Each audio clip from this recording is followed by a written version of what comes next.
Nous sommes le 10 février 1841. L'acte d'union vient d'être mis en place et les deux Canada viennent d'être fusionnés pour créer l'unique province du Canada.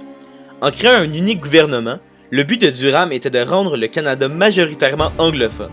Pour ce faire, on a totalement prohibé l'utilisation du français dans la fonction publique pour l'entièreté du nouveau territoire qui est dorénavant délimité par deux régions, le Canada-Ouest qui est anglophone et le Canada-Est qui est plutôt francophone.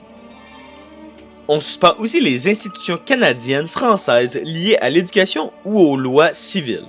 Au Canada de l'Est, la population est formellement opposée aux réformes de l'acte d'union, mais ne se révolte pas autant qu'auparavant de peur de reproduire les mêmes erreurs que les patriotes et d'en subir les conséquences.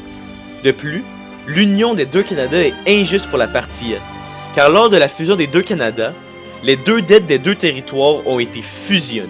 Cependant, la population de la partie Est était plus grande mais sa dette était moins élevée, ce qui fait qu'au final, c'est les francophones qui se retrouvent à payer pour les Anglais.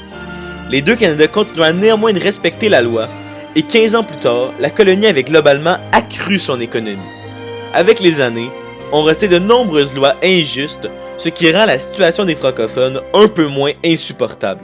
En 1848, l'Angleterre accorde finalement un gouvernement responsable à la colonie, alors que c'était un des objectifs de Lord Durham depuis l'union des deux Canada 7 ans plus tôt. La création de ce gouvernement responsable permet donc de modifier un bon nombre de lois constitutionnelles et économiques, même si la condition des francophones reste loin d'être parfaite dans le Canada uni.